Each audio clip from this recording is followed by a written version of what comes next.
Magandang araw mga mahal namin taga-subaybay. Every week ay inyong natutunghayan ang ginagawang aksyon ng ating pamahalaan para sa kabutihan at kaunlaran nating mga mamamayan. Ngayong linggo, patuloy nating saksihan ang pagsasakatuparan ng mga proyekto at programa ni Pangulong Gloria Macapagal Arroyo dito lamang sa The Working President.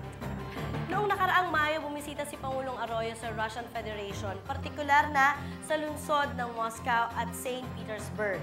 Mga kababayan, nagbunga na ang pakikipagpulong ng pamahalaan sa mga leader ng Russia. Nitong nakaraang August 7, idinaos sa lalawigan ng Cebu ang Philippine-Russian Business Forum 2009, kung saan dinaluhan ng mahigit 200 negosyante mula sa Pilipinas at Russia. Tinalakay dito ang posibleng pamumuhunan ng Russia sa Pilipinas na bahagi ng kasunduan sa pagitan ng St. Petersburg at Cebu bilang sister region. Dito ay pinahayag ni Pangulong Arroyo na mas mapapadali ang pagbiyahe mula sa Pilipinas patungong Russia dahil sa Philippine-Russian Air Services Agreement na nalalapit ng mapirmahan ng dalawang bansa. Laman nito ang pagkakaroon ng direct flight mula Maynila hanggang sa major cities ng Russia. Para sa highlights ng mga aktibidad ng Pangulo last week, ihatid namin sa inyo ang good news. Nilagdaan na ng Pangulo ang extension ng Carper Bill na magbibigay ng pag-asa sa mga magsasaka na magkaroon ng sariling lupa. Ang kabuuan ng ulat tungkol dyan sa Focus.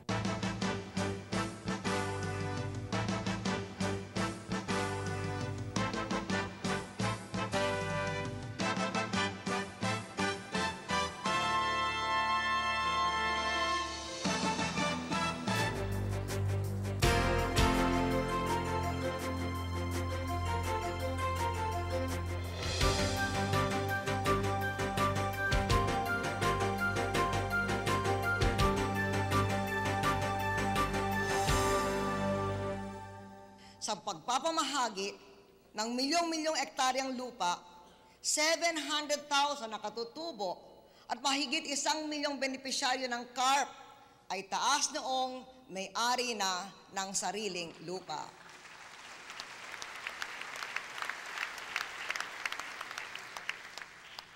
Hinihiling ko sa Kongreso na ipasa agad ang pagpapalawig ng CARP.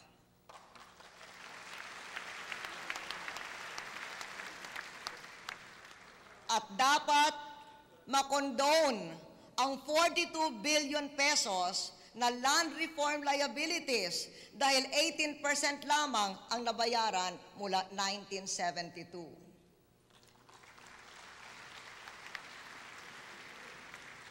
Napapanahon because it will unfreeze the rural property market. Ang mahal kong ama ang nag-emancipate ng mga magsasaka. I-emancipate naman natin ngayon ang titulo. Matapos ang mahigit 1 linggo, nabigyang katuparan ang hiling na ito ng Pangulo.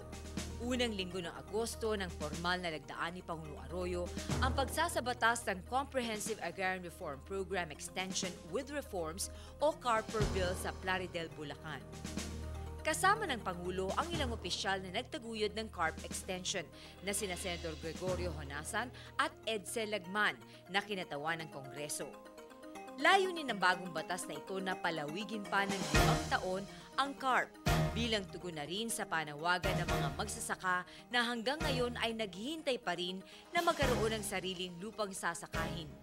Naglaan ng Pangulo ng 150 bilyong piso para sa programang ito ng Department of Agrarian Reform.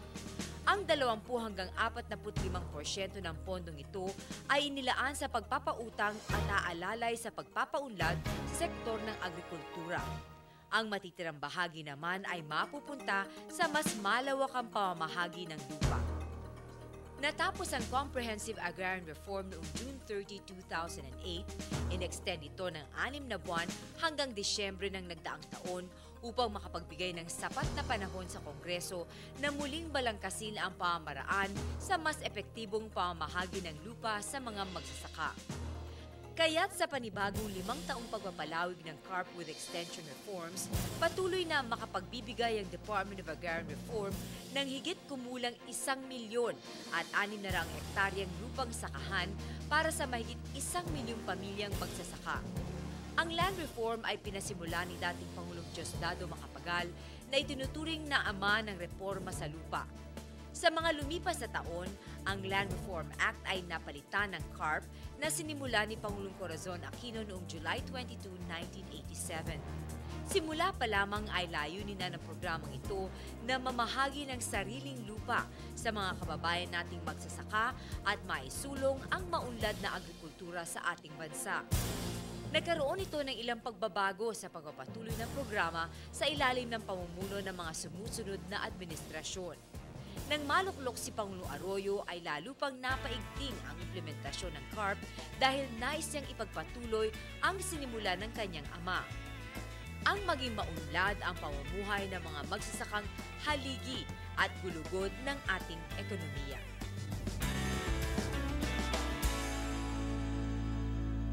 Samantala, matutunghayan ninyo ang mga infrastructure projects dyan sa Eastern Visayas na nakatulong ng malaki sa pag-angat ng kabuhayan ng mga taga rito.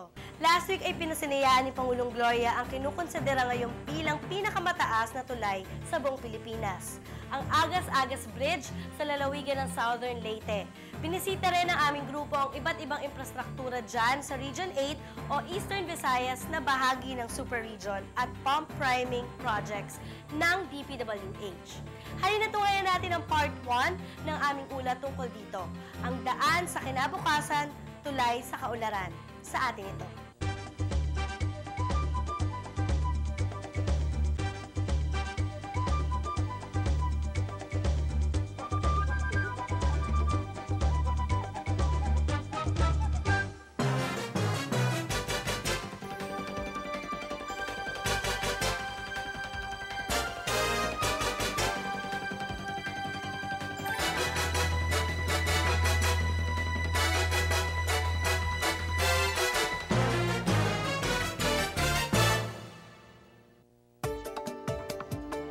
Bahagi ng Super Region Project sa buong bansa ang pagsasagawa ng mga kalsada at tulay na magdudugtong sa Luzon, Visayas at Mindanao.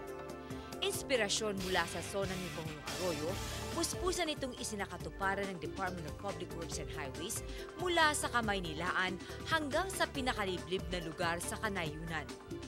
Dito sa ika-8 rehiyon na sumasakop sa Samar Provinces, Biliran, Leyte at Southern Leyte, pinatotohanan ng mga mamamayan dito na nakaabot ang biyaya ng infrastruktura sa kanilang pamayanan.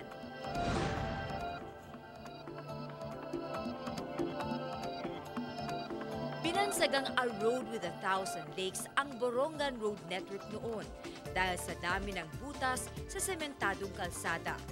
Halos taniman na nga ito ng puno ng saging bilang protesta ng mga taga rito. Kaya't sa pamamagitan ng mahigit 1 bilyong pisong pondo na inilaan ng pamahalaan para sa rehabilitasyon nito, naibsan na ang inis at pangamba ng mga Samareños. 2 weeks ago lang nagkaroon ng meeting doon sa Borongan together with Archbishop Berquez, various bishops and priests there, together with various judges headed by Judge Rowena Tan, yung monitoring team nila sa Eastern Samar, wherein I explained to them that for 2008, we are almost 98% completed doon sa asphalting works. We have barely remaining work doon is mga 4 kilometers na lang na within a few days matatapos namin. Ang ongoing namin ngayon is only concreting works, which ang talagang target date of completion is March of 2010.